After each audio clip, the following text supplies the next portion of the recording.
In previous lecture, we are discussed on female reproductive system. Today, we are going to learn puberty or sexual maturity. Puberty हा जो period आहे तो मेल्समध्ये आणि फिमेल्समध्ये थोडाफार त्याच्यामध्ये difference असतो. तर पहिल्यांदा आपण मेलमध्ये बघूया what is the puberty in male. First one there is it is puberty time the reproductive system is functional, म्हणजे त्या ठिकाणी कार्य करायला लागते रिप्रोडक्टिव्ह सिस्टीम. मग ह्या कार्य करत असताना काय करत असते रिप्रोडक्टिव्ह सिस्टीम, तर ह्याच्यामध्ये प्रोड्यूस गॅमेट्स होतात, त्याचबरोबर सेक्स हार्मोन प्रोड्यूस होतात. In male puberty occurs at the age of 12 to 15 years. जेव्हा हे मेल्स आहेत ते जेव्हा 12 ते 15 वर्षामध्ये असतात तेव्हा त्यांचा प्युबर्टी पिरियड असतो. वयात येणारा पिरियड म्हणतो आपण त्याला प्युबर्टी पिरियड म्हणतात. तर ह्यावेळेस त्या ठिकाणी गॅमेटचं फॉर्मेशन आणि सेक्स हार्मोनचं सिक्रिशन व्हायला सुरुवात होते. कोणते सेक्स हार्मोन त्या ठिकाणी सिक्रिट होतात, तर टेस्टेस्ट्रॉन हा महत्त्वाचा सेक्स हार्मोन आहे त्याच्यातला. तो म्हणजे त्याचं हेल्प काय होते, तर सेकंडरी सेक्शुअल कॅरेक्टर ॲपियर्स असतात, त्याबरोबर सेकंडरी सेक्स ऑर्गन्सची डेव्हलपमेंट होते. तर functional through out the life, म्हणजे ह्या ठिकाणी मेलमध्ये पूर्ण जोपर्यंत तो माणूस जिवंत आहे तोपर्यंत त्याच्यामध्ये रिप्रोडक्टिव्ह सिस्टीम ही फंक्शनल राहते थ्रू आउट द लाईफ. पण फिमेलमध्ये तसं नसतं. फिमेलमध्ये मिनार्च आणि मिनोपॉज असतं. मिनोपॉजमध्ये त्या ठिकाणी सेकंडरी सेक्शुअल कॅरेक्टर्स त्या ठिकाणी काम करायला बंद होतात. पण फिमेलमध्ये बघा आता मिनार्च म्हणजे ज्यावेळेस ते मेन्स्ट्रुएशन सायकलची सुरुवात होते, onset menstruation cycle called as menarche, which is occurs at the age of 10 to 14 years. 10 ते 14 वर्षामध्ये या ठिकाणी हा मेन्स्ट्रुएशन सायकल मिनार्च फेज येत असते. त्याचबरोबर ह्या मिनार्चचं फेज जेव्हा येते त्यामध्ये जेव्हा ती फिमेल मॅच्युअर होते त्याच्यामध्ये ते सायक्लिक चेंजेस होतात रिप्रोडक्टिव्ह सिस्टीममधल्या. ह्यालाच आपण मेन्स्ट्रुएशन सायकल म्हणतो. आपण नेक्स्ट ज्यामध्ये मेन्स्ट्रुएशन सायकल डिटेल बघणार आहोत. तर ह्या मेन्स्ट्रुएशन सायकलमध्ये वेगवेगळ्या फेजेस असतात आणि त्यामुळे त्यांच्यामध्ये बरेचसे सायक्लिक चेंजेस होतात आणि ही कंटिन्युअस राहते अप टू मिनोपॉज, म्हणजे जोपर्यंत त्या ठिकाणी ती फिमेल 45 to 50 yearsची होत असते तोपर्यंत तिच्यामध्ये हे मेन्स्ट्रुएशन सायकल प्रेझेंट असते. आणि जेव्हा ती मेन्स्ट्रुएशन सायकल स्टॉप होते तेव्हा त्याला मिनोपॉज असं म्हटलं जातं. आणि हे कधी होतं, 45 to 50 years या एजमध्ये होतं. when the period from the menarche to menopause, this is called as the reproductive age. म्हणजे जोपर्यंत ह्या ठिकाणी 10-14 वर्षामध्ये जो काही मिनार्च चालू होतं त्याच्यापासून ते मिनोपॉजपर्यंत ह्या मधला जो पिरियड आहे त्याला आपण रिप्रोडक्टिव्ह एज असं म्हणायचं आहे.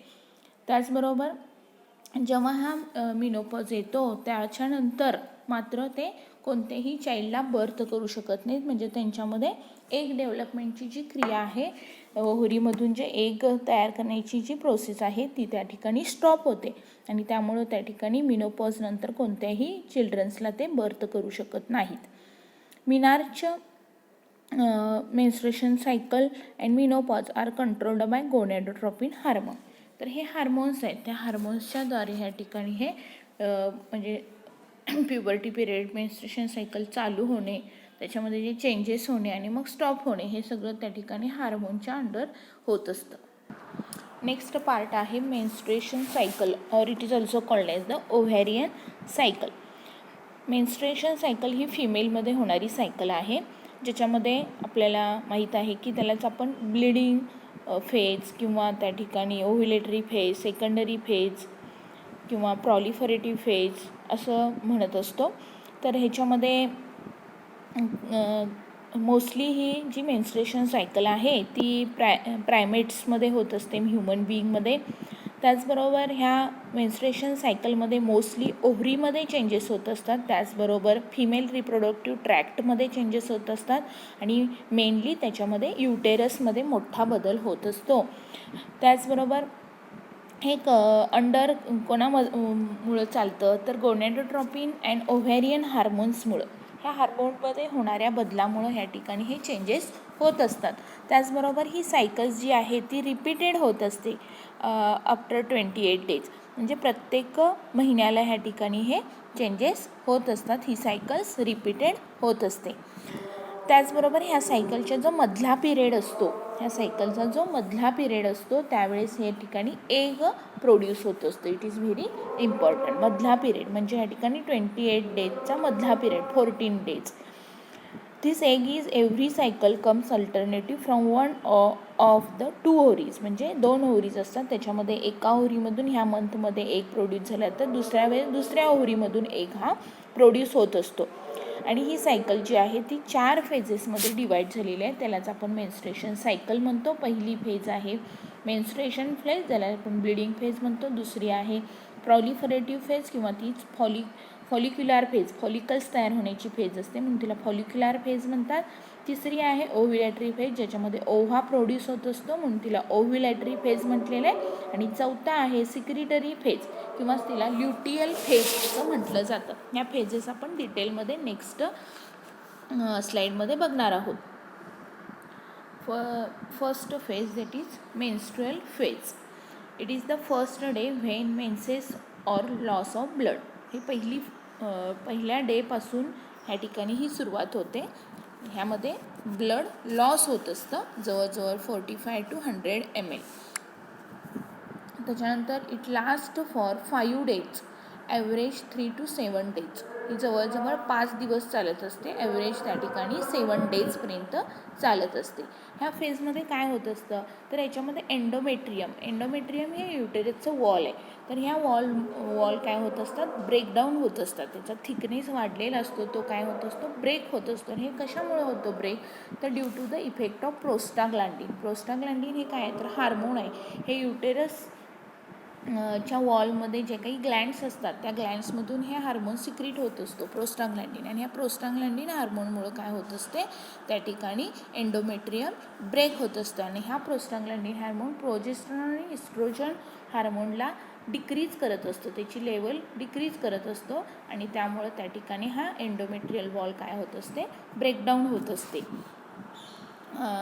त्याचबरोबर ब्रेकडाऊन झाल्यानंतर ह्याच्यामध्ये काय काय त्या ठिकाणी ब्लिडिंग फेजमध्ये सिक्रीट होतं तर ब्लड, टिश्यू फ्लुइड, म्युकस, त्याच्याबरोबर endometrial lining and the unfertilized oocyte discharge through व्हजायना.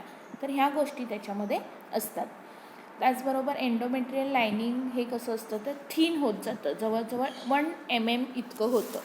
कारण की याच्यामध्ये पूर्णपणे त्या ठिकाणी ते डिस्चार्ज झाल्यामुळं ते एंडोमेट्रियल वॉल आता थिन झालेलं आहे, 1 mm पर्यंत होतं. ह्या पिरियडमध्ये कोणताही ओव्ह्युलेटरी एग असेल तो फर्टिलाइज्ड होत नाही, कारण की तो एग पूर्णपणे आता डाय झालेला असतो. It is called as the funeral of unfertilised egg. Funeral म्हणजे आपण अंतिम संस्कार म्हणतो. तर त्या एगचं काय होतात, अंतिम संस्कार होतात, म्हणजे ते फर्टिलाइज होण्याच्या काबिल राहत नाही आहे, तर ते अनफर्टिलाइज्ड होत जातं. Blood does not clot due to the presence of fibrinolysins. तर हे फायब्रिनोलायसिन्स पण एक हार्मोन आहे. आणि ह्या फायब्रिनोलायसिन्समुळं काय होतं तर it helps for the do not coagulate to the blood during menstruation.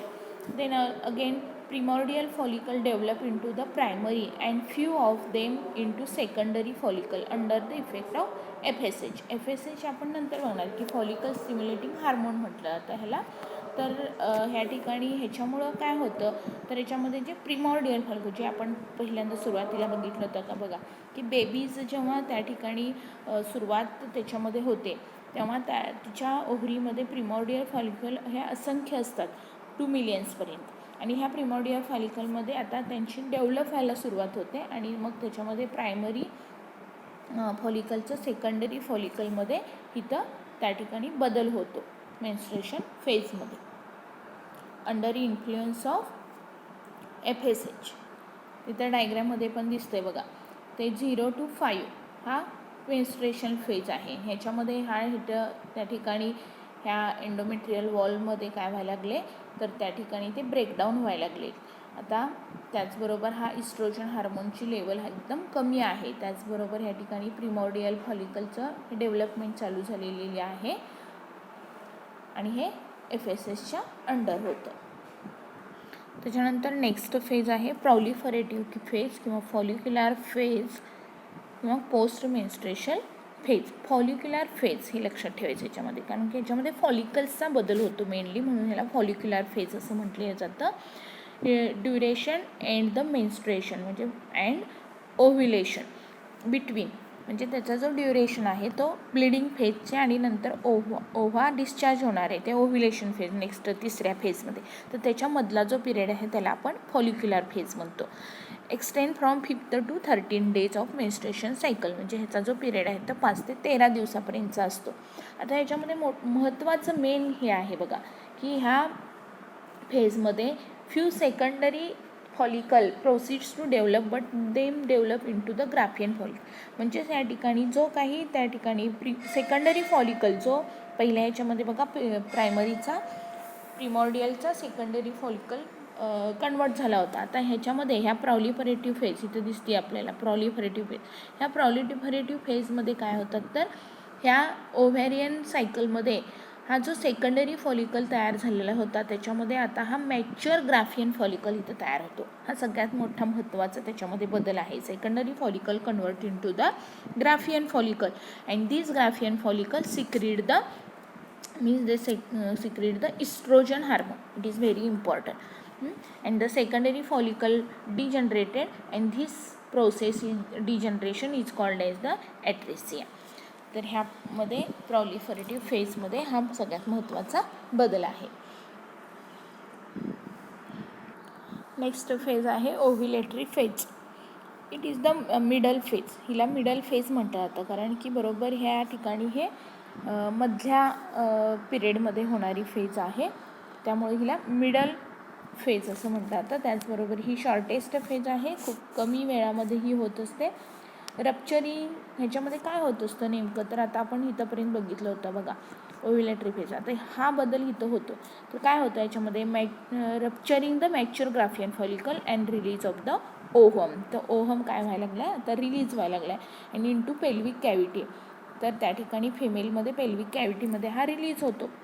Usually on म्हणजे ओव्हिडक्टमधून तो त्या ठिकाणी बाहेर येतो. Usually on 14th day of menstruation cycle. It is very important. कधी होते ओव्ह्युलेशन तर 14th डेलाच ओव्ह्युलेशन होते. इट इज डायग्राममध्ये पण इथं दाखवलेलं आहे बघा 14th डे.